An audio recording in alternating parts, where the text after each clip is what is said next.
ọkwa ndị ụka akwa stilu abasịda na-emezi nzọ ụka ihe ọbịa mgbe ebido mgbe ndị ebido mebive a lot of things ebe a na-akala mmadụ na ọ dị very no evil no hidden babara ike akagbuo epegan abịazi anyị ndị nzọrọ na begara na ebe nze de na onye isi nze asị gị na ibugolo nze jụọ over how many of them chili nze ka akala mma niile that's why they can still do a lot of nonsense that's why they are onye bụrụ obodo adịrọ mma na ọnwụ na anyị edozinata ala Igbo ma na anyị esi ego kwụrụ azụ again we have to go back we must have to go back na ọ bụ na anyị echere azụ because na eziokwu ihe Baịbụl asị gị na ọwụ na onye eziokwu chiwe obodo adị mma ihe onye nze ka ọ na-ekwokwu ebe a onye Baịbụl na-egwa gị bụ onye nze dị ebe a onye nze chiwe obodo adị mma onye nze akara mma niile na-enwere ịma na onye nze nọ ebe a na-ekwu okwu na-adịrọ mma ọma na a na-ekpuchi eziokwu ọ nọ ebe agbachi nkịtị dakịrị esore na-abịa mba ọnwa nsọ ọ fụrụkwara a na-ekpuchi eziokwu he all nọ under obligation based on who he is ogbu na ivu na-ekwu abụrụ eziokwu na-elekere eziokwu ebe ọ gbara isi onwe ozugbo anyị ka nwere ibe such things n'ala Igbo kedu obodo onye ka nwere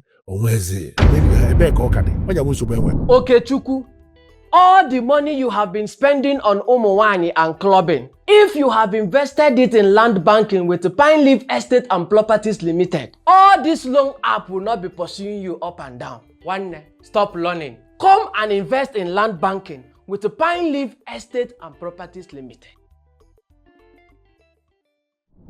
ndị Igbo sị gị na avụ nze ebi okwu ka ebe ọ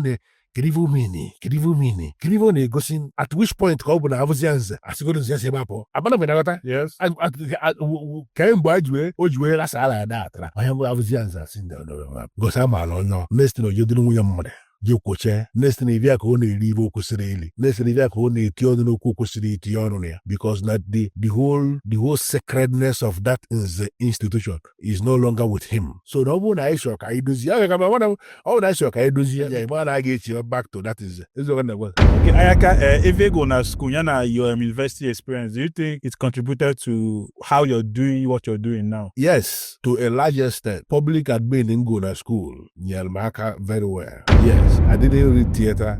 Even Jimana theater, Abu Kawacharo, the ultimate, and most of the people go kwa theater, go your former. By the time I bring them into the field, you chapter no with the at all. We have said it in a lot of fora. Oboro na madi university, he said je go film. When the university, je go film science. Oboro course money go.